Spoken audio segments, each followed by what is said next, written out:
জাতীয় সংসদে বাল্যবিবাহ নিরোধ আইন 2017 পাস হয় চলতি বছরের 27 ফেব্রুয়ারি। এর 19 ধারায় বলা হয়েছে, বিশেষ প্রেক্ষাপটে আদালতের নির্দেশে ও অভিভাবকের সম্মতিতে 19 বছরের কম মেয়েদের এবং 21 বছরের কম ছেলেদের বিয়ে দেয়া যাবে। এই ধারার বৈধতা চ্যালেঞ্জ করে 4 এপ্রিল বাংলাদেশ জাতীয় মহিলা আইনজীবী সমিতি ও নারী পক্ষ রিট আবেদন করে হাইকোর্টে।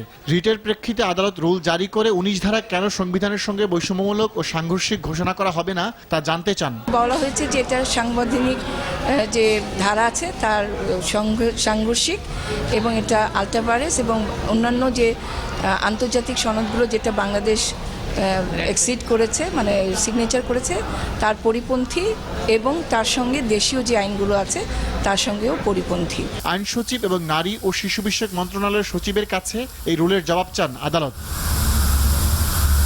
এদিকে বাবা মাকে হত্যার দায়ে পুলিশ কর্মকর্তার মেয়ে মৃত্যুদণ্ডপ্রাপ্ত ঐশী রহমানের ডেথ রেফারেন্সের শুনানি অব্যাহত রয়েছে।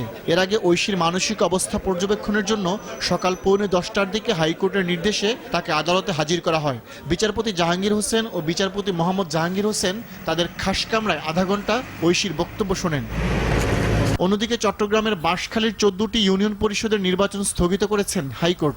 পাশাপাশি নতুন গেজেটে পুনরায় তফসিল ঘোষণা না করে নির্বাচন কেন বেআইনি হবে না তা জানতে রুলও দিয়েছেন আদালত।